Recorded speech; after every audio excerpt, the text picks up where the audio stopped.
నెల్లూరు జిల్లా అనుమసముద్రంపేట దర్గా executive officer Hussain చేసిన ఆరోపణలలో ఎలాంటి వాస్తవం లేదని దర్గా పీఠాధిపతి హఫీజ్ పాషా పలువురు పూజారులు తెలిపారు. మంగళవారం ఏఎస్పేటలోని శ్రీ హజ్రత్ వారి దర్గా వద్ద దర్గా పీఠాధిపతి, ఉప పీఠాధిపతి, పలువురు పూజారులు మీడియా సమావేశం నిర్వహించి మాట్లాడారు. కోర్టు ఆదేశాల ప్రకారమే దర్గాలో పూజా కార్యక్రమాలు నిర్వహిస్తున్నామని తెలిపారు. అయితే ఎగ్జిక్యూటివ్ ఆఫీసర్ హుస్సేన్ మాత్రం కోర్టు ఆదేశాలకు భిన్నంగా విధులు చేపడుతున్నారని చెప్పారు. కోర్టు వారికి వ్యతిరేకంగా తీర్పు ఇచ్చిన కక్షతో తమపై కక్ష సాధింపు చేస్తున్నాడని తెలిపారు.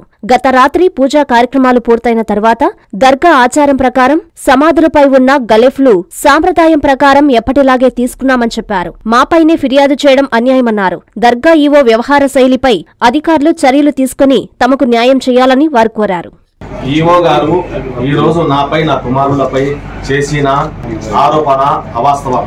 నేను హైకోర్టు ఆర్డర్ ప్రకారము నాకు మతపరణ కార్యక్రమాల్లో, సజ్జానషీన్ కార్యక్రమాల్లో వక్ఫ్ బోర్డ్ కానీ, ఈఓ కానీ, సిఓ కానీ ఎవరు జోక్యం చేసుకోకూడదని ఆర్డర్ ఇచ్చి ఉన్నారు.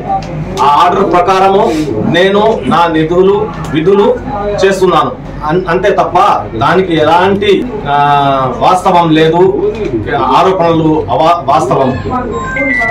నాకు ఆల్రెడీ హైకోర్టు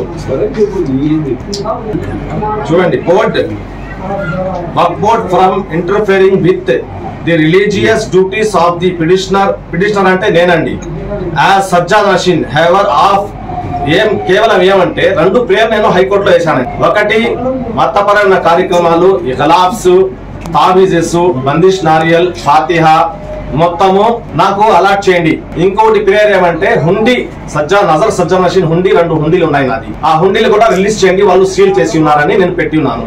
దానికి నా ఫస్ట్ ప్రేయర్ ని హైకోర్టు వారు అలో చేశారు.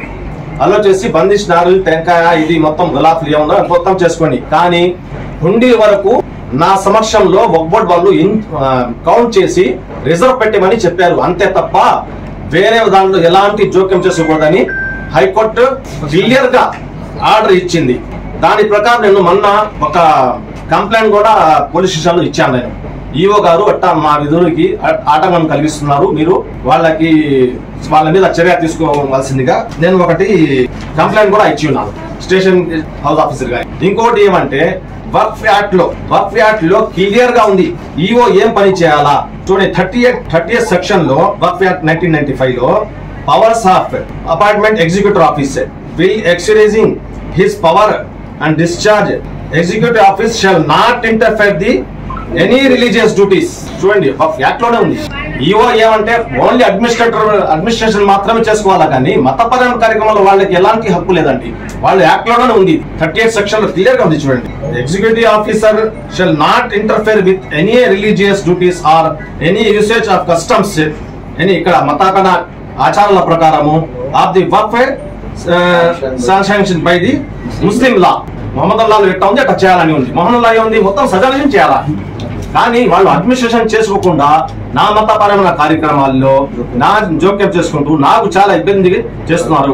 దయచేసి పోలీస్ వాళ్ళని, పై అధికారులని, సిఓ గారిని నేను విజ్ఞప్తి ఏం చేస్తున్నానంటే, అయ్యా హైకోర్టు ఆర్డర్ ని అమలు చేయండి.